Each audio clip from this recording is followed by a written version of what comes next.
नमस्कार, मिशन ज्ञान से मैं आशुतोष राजस्थान सरकार और वेदांता के CSR इनिशिएटिव ई कक्षा में आपका स्वागत करता हूं।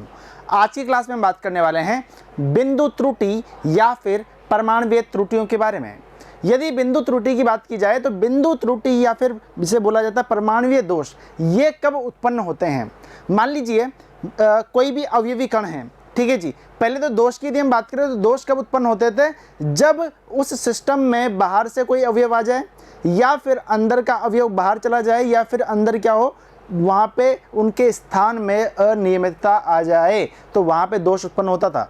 अब जो बिंदु दोष होगा वो क्या होगा, मान लीजिए कोई भी परमाणु है या फिर कोई भी अवयवी कण है, वो यदि अपना स्थान छोड़ करके किसी दूसरे स्थान पर चला जाए, ठीक है जी, या फिर उसके जो अनियमितता है यानी कि उसके जो व्यवस्था है उसमें थोड़ी सी अनियमितता हो जाए, ठीक है जी, तो वहाँ पे क्या उत्पन्न होगा भाई मेरे, बिंदु दोष उत्पन्न होगा।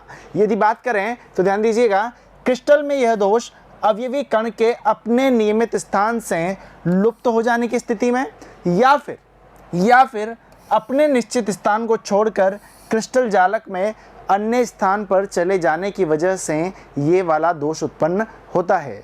तो दो बातें आ गई। पहली बात तो क्या, पहली बात तो ये है कि सर वो अपने नियमित स्थान से अपनी व्यवस्था से लुप्त हो जाए, या फिर दूसरी बात हम ये बोल सकते हैं कि सर वो वहाँ से लुप्त होकर के किसी और जगह भी जा सकता है, तब भी क्या होगी, व्यवस्था में अनियमितता आ जाएगी और यहाँ पे क्या उत्पन्न होगा भाई मेरे, बिंदु दोष या फिर जिसे बोला जाता है रेखिक दोष, लाइन डिफेक्ट वहाँ पे आ जाएगा। ठीक है जी, बढ़े आगे। अब यदि बिंदु दोष की बात की जाए तो बिंदु दोष भी दो प्रकार के होते हैं। पहला होता है स्टाइक्योमेट्री और दूसरा होता है नॉन स्टाइक्योमेट्री। इन्हें हिंदी में बोला जाता है रस समीकरणमितीय दोष और अरस समीकरणमितीय दोष। अच्छा जी, पहले उठाते हैं किसको, स्टाइक्योमेट्री दोष को। यदि स्टाइक्योमेट्री दोष की हम बात करते हैं तो ये कब होता है। स्टाइक्योमेट्री आप जानते ही हैं, ठीक है जी, आपने क्लास 11 में फर्स्ट चैप्टर में पढ़ा था स्टाइक्योमेट्री क्या होती है, ठीक है। तो स्टाइक्योमेट्री दोष की यदि हम बात करें तो जिन दोषों के कारण क्रिस्टल की स्टाइक्योमेट्री जो होती है उस पर कोई इफेक्ट नहीं पड़ता, यानी कि उस पर परिवर्तन नहीं होता, यानी कि ऐसे दोष जिनके कारण जो तत्व है या फिर जो बोल सकते हैं कि जो क्रिस्टल है उसकी स्टाइक्योमेट्री में यदि कोई परिवर्तन नहीं हो रहा है तो ऐसे दोष कौन से कहलाते हैं, तो आप बोलेंगे स्टाइक्योमेट्री दोष कहलाते हैं। और यदि बात करते हैं नॉन स्टाइक्योमेट्री दोष की तो वो क्या हो जाएगा, इसका विपरीत हो जाएगा, यानी कि वहाँ पे जो स्टाइक्योमेट्री रहेगी यानी कि जो क्रिस्टल की रस समीकरण मिति रहेगी वो क्या करेगी, वहाँ पे इफेक्ट करेगी, यानी कि वहाँ पे कुछ न कुछ परिवर्तन होगा। तो इसके विपरीत यदि हम देखेंगे स्टाइक्योमेट्री दोष, नॉन स्टाइक्योमेट्री दोष की, तो वो क्या हो जाएगा, वहाँ पे स्टाइक्योमेट्री में परिवर्तन हो जाएगा। ठीक है। अच्छा, अब सबसे पहले स्टाइक्योमेट्री दोष की बात करते हैं। तो स्टाइक्योमेट्री दोष भी दो तरह से पाया जाता है, एक तो आयनिक ठोसों में, ठीक है जी, और एक अनआयनिक ठोसों में।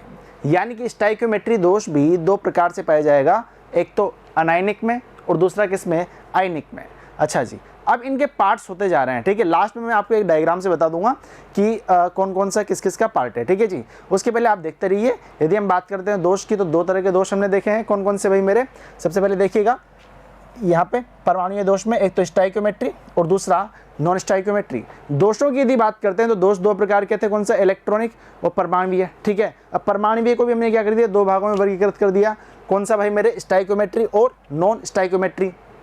अब सबसे पहले हमने देखा स्टाइक्योमेट्री।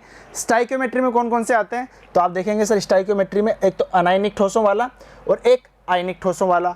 अब इसमें भी हम पढ़ेंगे क्या, अनायनिक ठोसों में जो दोष पाए जाते हैं, दो तरह के आपको दोष मिलेंगे। पहला दोष रिक्तिका दोष और दूसरा दोष अंतराकाशी दोष, ठीक है जी, अंतराकाशी दोष आपको मिलेगा। अब यदि हम बात करते हैं यहाँ पे, सर ये तो अनायनिक में थे, यदि आयनिक की मैं बात करूँगा, यदि मैं आयनिक की बात करूँगा तो आयनिक में भी दो प्रकार के रहेंगे, ठीक है।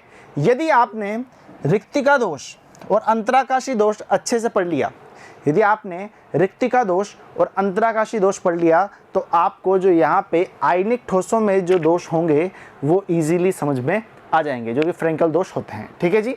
तो अगली क्लास में हम जानेंगे कि रिक्तिका दोष क्या होता है और अंतराकाशी दोष क्या होता है। तो जुड़े रहिए मिशन ज्ञान के साथ में। धन्यवाद।